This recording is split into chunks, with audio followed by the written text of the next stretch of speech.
हाँ तो प्यारे बच्चों, आज की इस वीडियो में हम लोग बात करने वाले हैं हमारी जो एनसीईआरटी की बुक है मल्हार, उसके क्लास 6 के कक्षा छठी के जो पहला चैप्टर है मातृभूमि, उसके बारे में।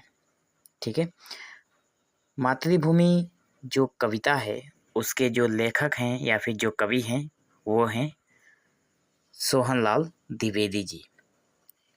तो बढ़ते हैं आगे और देखते हैं कि सोहनलाल द्विवेदी जी मातृभूमि कविता में हमें क्या संदेश देना चाहते हैं।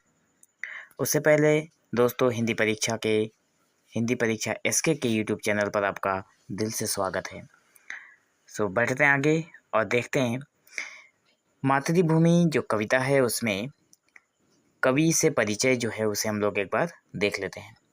कहा गया है कि इस कविता को हिंदी के प्रसिद्ध कवियों में से एक सोहनलाल द्विवेदी जी ने लिखा है।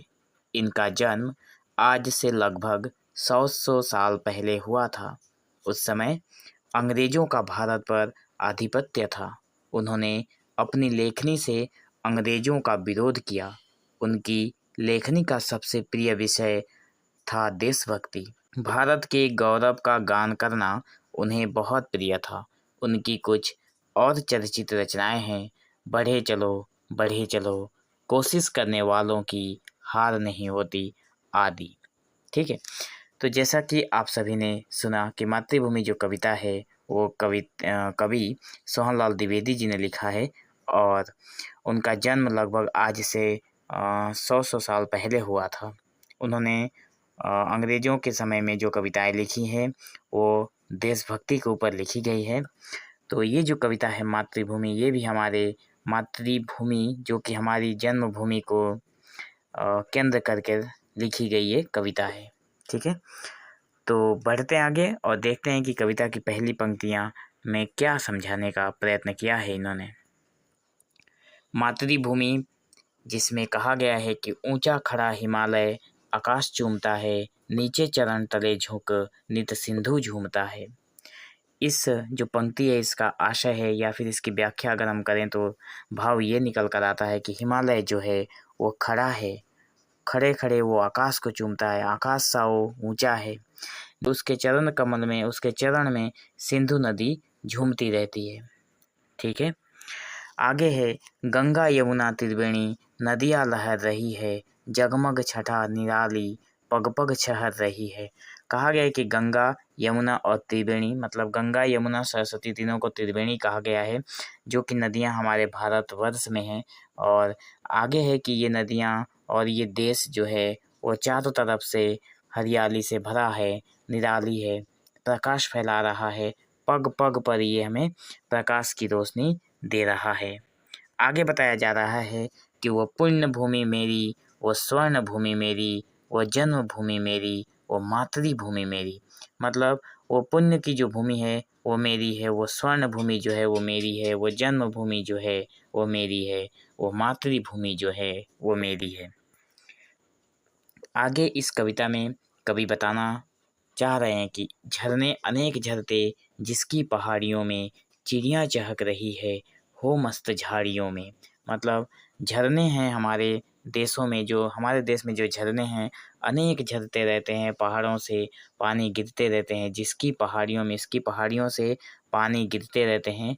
चिड़िया जो है वो चहक रही है, हो मस्त झाड़ियों में।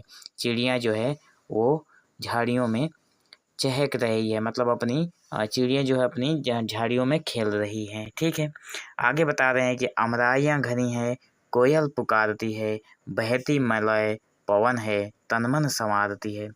अमराइयाँ घनी है मतलब अमराइयाँ का मतलब हो गया आम के पेड़ों का बगीचा। ठीक है, तो आम के पेड़ों के जो बागीचे हैं उन पर बैठी कोयल पुकारती है, बहती मलय पवन है, तन मन संवारती है।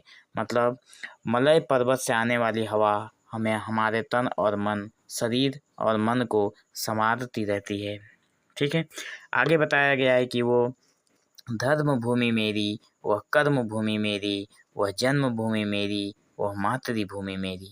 ठीक है, तो ये धर्म भूमि जो है वो धर्म की जो भूमि है वो मेरी है, वह कर्म की जो भूमि है वो हमारी भूमि है। भारतवर्ष के बारे में यहाँ पे बताना चाहते हैं।